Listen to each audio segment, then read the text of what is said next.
You are your own greatest enemy, not because you lack talent, intelligence, or potential, but because you are desperately, pathologically loyal to a version of yourself that must die for you to live. Every limitation you've accepted, every comfort zone you've built, every identity you've constructed from past experiences, these are not treasures to be preserved, but chains to be broken.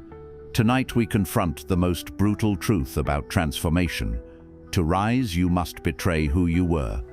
In the theater of human development, there exists no more tragic figure than the person who possesses unlimited potential but remains forever trapped by loyalty to their limited past. These individuals carry within themselves the seeds of greatness, the raw materials of transformation, the capability for transcendence, yet they choose to remain bound to identities that were forged in weaker moments, shaped by lesser circumstances, and designed for smaller possibilities than they now face.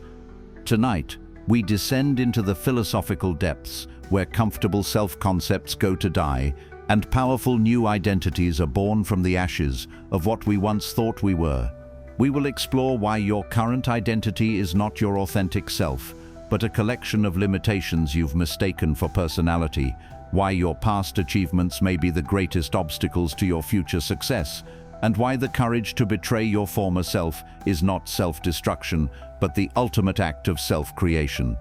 Through the ruthless transformation philosophy of Friedrich Nietzsche, who understood that the Übermensch emerges only through the systematic destruction of all previous versions of the self, through the strategic adaptation insights of Niccolò Machiavelli, who recognized that princes who remain loyal to outdated versions of themselves will be destroyed by those who embrace necessary change, through the individuation psychology of Carl Jung, who revealed that authentic selfhood requires the death of false personas and the integration of rejected shadow material, through the existential courage of Jean-Paul Sartre, who showed that authentic existence requires the continuous recreation of the self through radical choice, and through the metamorphosis wisdom of those who have successfully undergone complete identity transformation, we will uncover why your attachment to who you were is the primary obstacle to who you could become. By the end of this philosophical metamorphosis, you will understand why successful people appear to have no loyalty to their past selves, why transformation requires treachery against your own limitations, and why the willingness to become a stranger to yourself is not psychological instability, but the foundation of unlimited growth potential. The question that will determine whether you remain trapped in an identity that serves your past or liberated into an identity that serves your future is this: are you willing to betray every aspect of who you were to become everything you could be? Friedrich Nietzsche stands as the supreme philosopher of self-transformation, the thinker who understood that human greatness requires not the perfection of existing qualities, but the complete transcendence of existing limitations through what he called self-overcoming, the systematic destruction of all previous versions of the self that have outlived their usefulness in the pursuit of higher possibilities.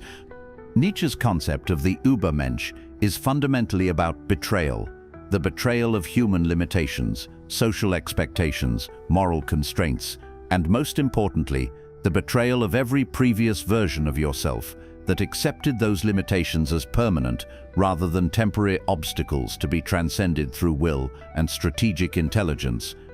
The philosopher understood that most people remain trapped in mediocrity not because they lack the capacity for greatness, but because they remain loyal to self-concepts that were formed during periods of weakness, ignorance, or limited circumstances. They mistake these temporary identities for their permanent nature and therefore resist the changes that would allow them to transcend their current capabilities. Nietzsche observed that this loyalty to past identity serves as a form of psychological slavery, where the individual becomes imprisoned by their own self-concept, unable to grow beyond the boundaries they have previously accepted as defining their essential nature. The person who insists, "This is just who I am," when confronted with opportunities for transformation, has chosen comfortable limitation over uncomfortable growth. The Nietzschean path requires what he called eternal recurrence as a test of self-transformation, the question of whether you would choose to live your exact life infinite times. For most people, the answer reveals their desperate need for transformation. because their current identity produces outcomes they cannot bear to repeat eternally. This recognition creates what Nietzsche called the crisis of self-overcoming, the moment when continued loyalty to your current identity becomes more painful than the uncertainty of transformation. At this crisis point, you must choose between comfortable stagnation within familiar limitations or uncomfortable growth through the systematic betrayal of everything you have previously accepted about yourself. Nietzsche understood that this betrayal process cannot be partial or gradual. It must be complete and radical, because partial transformation leaves you psychologically fragmented, maintaining old limitations while attempting to develop new capabilities. The person who tries to preserve parts of their old identity while transforming others creates internal conflict that prevents authentic change. The will to power, in Nietzsche's understanding, manifests as the drive to overcome not just external obstacles but internal limitations that have been mistaken for inherent characteristics. This drive requires the courage to examine every aspect of current identity and ask whether it serves future growth or prevents it, whether it enhances capabilities or constrains them. The Übermensch emerges through the complete abandonment of slave morality's attachment to consistency, stability, and the comfort of maintaining familiar self-concepts in favor of master morality's commitment to continuous self-creation through the transcendence of previous limitations. They become loyal only to the process of transformation, rather than to any particular outcome of that process. This loyalty to transformation over identity creates what Nietzsche recognized as true freedom, liberation from the prison of self-concept that keeps most people bound to levels of capability, achievement, and satisfaction that serve their past rather than their potential. The person who masters self-overcoming becomes capable of unlimited development because they are no longer constrained by attachment to who they have been. Nietzsche's insight reveals that the greatest act of self-respect is the willingness to betray aspects of yourself that no longer serve your highest possibilities. This betrayal is not self-hatred, but self-love expressed through the refusal to remain limited to capabilities and achievements that represent your past rather than your potential. The path of self-overcoming requires developing what Nietzsche called amor fati, love of fate, including the difficult fate of becoming someone completely different from who you have been. This love includes accepting the loneliness that comes from transcending the limitations that connect you to others who remain bound by similar limitations. Niccolo Machiavelli approached the necessity of identity betrayal through his analysis of political adaptation, revealing that leaders who remain loyal to outdated versions of themselves, obsolete strategies, or past relationships that no longer serve current objectives will be destroyed by those who adapt their identity to changing circumstances and opportunities. Machiavelli observed that effective princes understand that survival and success require the ability to become different people as circumstances demand, to be generous when generosity serves strategic purposes, and ruthless when ruthlessness is required, to appear virtuous when virtue creates advantage, and to act decisively when action matters more than appearance. This adaptability requires what Machiavelli called virtù, the strength to change your identity as rapidly as circumstances change, without being constrained by attachment to consistency, previous commitments, or the comfort of maintaining familiar patterns of behavior and decision-making. The political insight that Machiavelli provides is that identity consistency is a luxury that only the weak can afford because they face no significant challenges that would require fundamental change. The strong, in contrast, face constantly changing circumstances that require continuous identity adaptation to maintain and expand their effectiveness. Consider how this operates in practice. The entrepreneur who remains loyal to their identity as a small business owner will miss opportunities that require thinking and acting like a corporate executive. The employee who maintains their identity as someone who follows orders will miss leadership opportunities that require taking initiative and accepting responsibility for outcomes. The individual who clings to their identity as someone who avoids risk will miss growth opportunities that require courage and strategic thinking. The person who preserves their identity as someone who needs approval will miss independence opportunities that require the strength to disappoint others in service of authentic development. Machiavelli understood that these identity attachments serve the psychological need for predictability and the social need for others to understand your role, but they prevent the adaptation necessary for advancement in changing environments where yesterday's identity may be tomorrow's limitation. The Machiavellian approach requires developing what could be called strategic identity fluidity, the ability to maintain core values and objectives while completely changing the methods, relationships, and behavioral patterns through which those values and objectives are pursued as circumstances evolve. This fluidity creates competitive advantages because it allows you to adapt to opportunities and challenges faster than those who remain constrained by attachment to familiar ways of being, thinking, and acting. While others struggle to change because change conflicts with their self-concept, you embrace change as the natural expression of your commitment to effectiveness over consistency. The strategic wisdom that Machiavelli provides is that identity loyalty often represents disguised fear of the unknown, comfort with limitation, and preference for familiar failure over unfamiliar success. The person who cannot betray their current identity often lacks the courage required for the uncertainty that transformation entails. Breaking free from identity loyalty requires recognizing that your current self-concept was created by previous circumstances that may no longer exist, based on previous information that may no longer be accurate, and designed for previous objectives that may no longer be relevant to your current situation and future aspirations. This recognition allows you to evaluate every aspect of current identity based on whether it serves present effectiveness rather than preserving past comfort, whether it enhances current capabilities rather than maintaining familiar limitations, whether it supports future growth rather than protecting previous achievements. Carl Jung's exploration of individuation reveals the psychological mechanisms through which identity transformation occurs, showing that authentic selfhood requires not the preservation of existing personality, but the systematic integration of rejected aspects of the psyche that have been suppressed to maintain social acceptability and psychological comfort.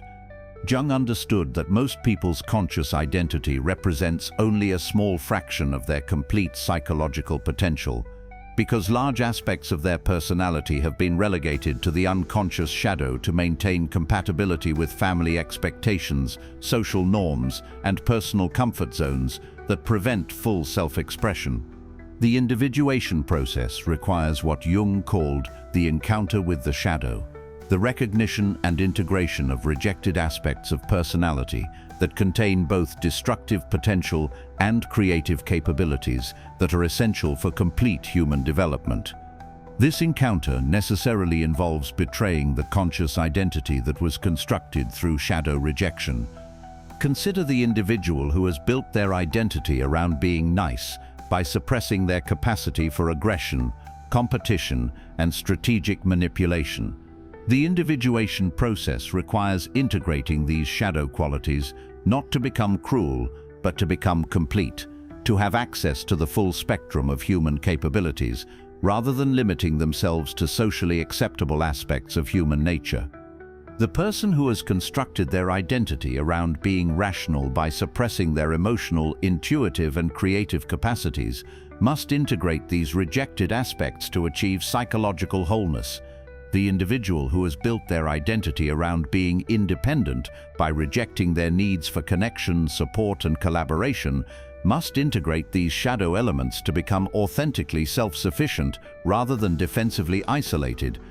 Jung observed that this integration process creates internal conflict because it requires abandoning the psychological comfort that comes from maintaining a simple, consistent self-concept in favor of accepting the complexity and apparent contradictions that characterize complete human beings.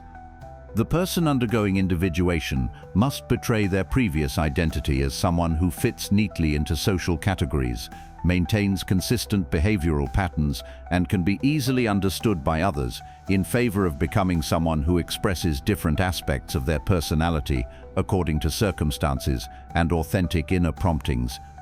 This betrayal of social identity in favor of authentic selfhood necessarily creates what Jung called the loneliness of the individuated person, the isolation that comes from no longer fitting comfortable social roles, meeting familiar expectations, or maintaining relationships based on mutual limitation rather than mutual growth.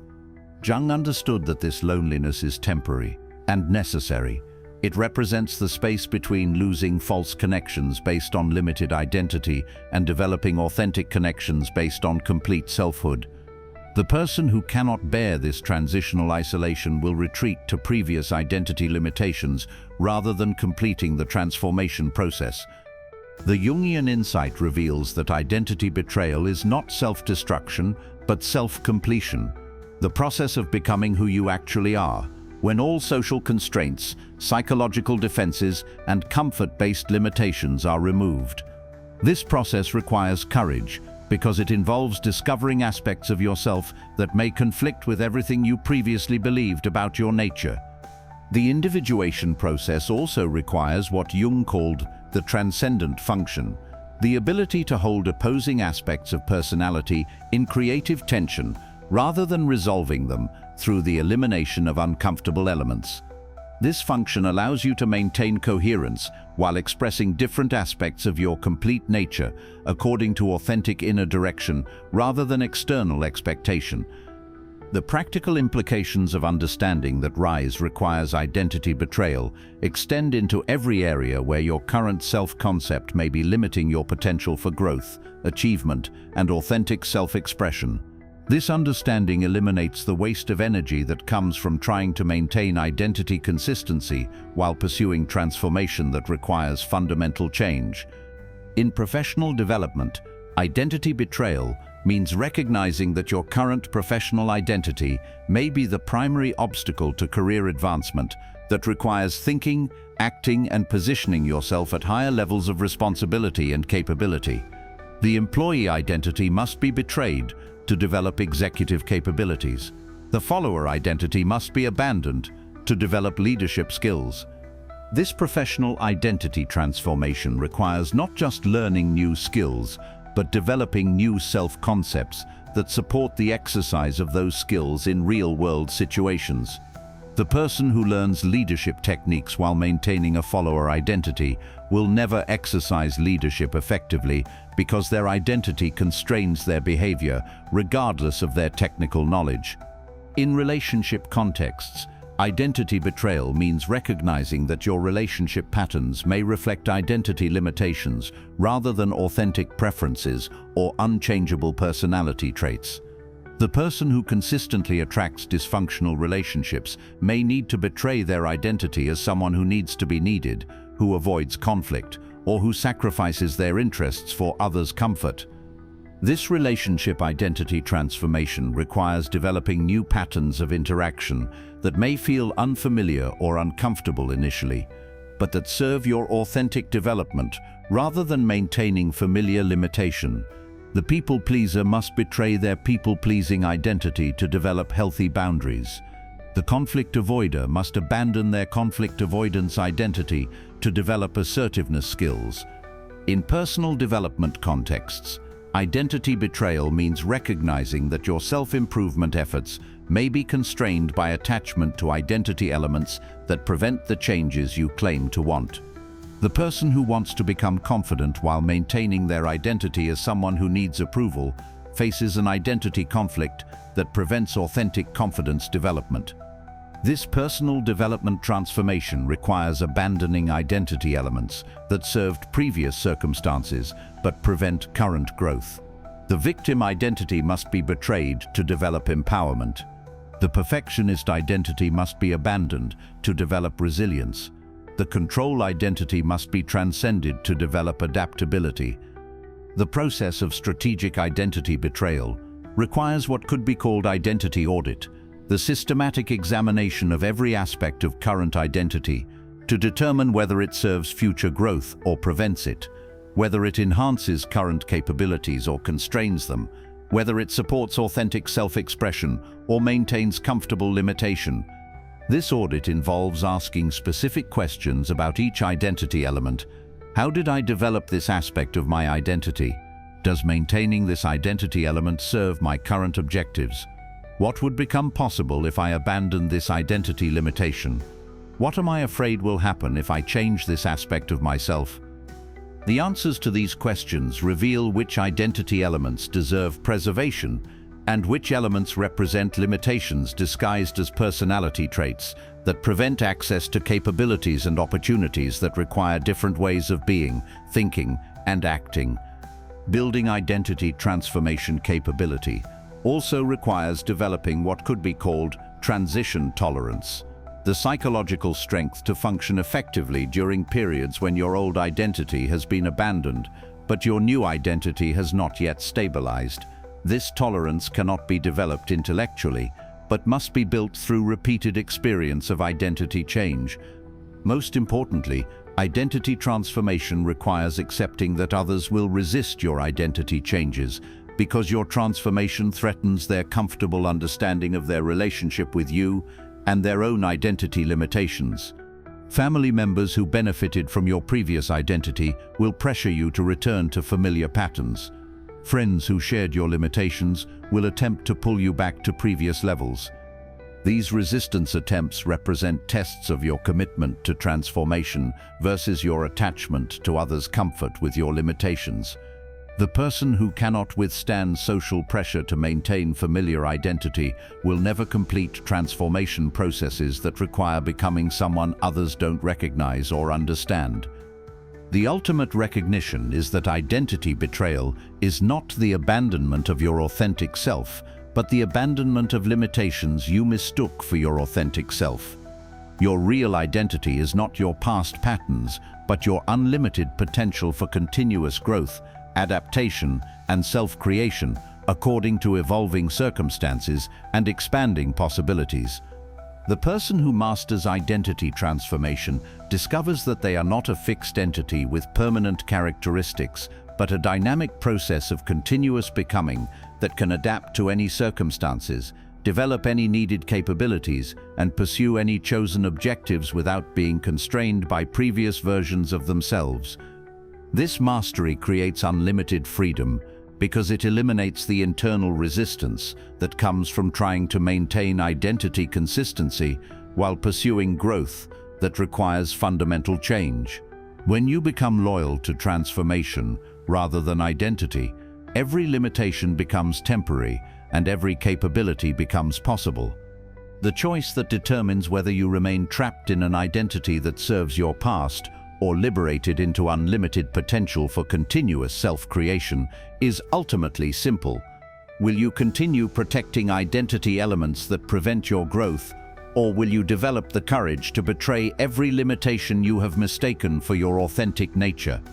To rise, you must betray who you were not, because who you were was wrong, but because who you were was temporary, a stepping stone rather than a destination, a stage rather than a final form, a limitation rather than a permanent truth about your capabilities and potential. Your past self served its purpose by bringing you to this moment of choice. Now it must be honored through abandonment rather than preservation, thanked through transcendence rather than maintenance, loved through betrayal rather than loyalty.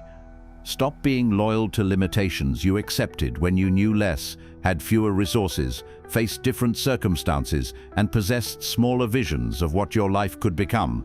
Start being loyal to your unlimited potential for continuous growth through the systematic transcendence of every obstacle to your development, including the obstacle of attachment to previous versions of yourself. This is not self-hatred.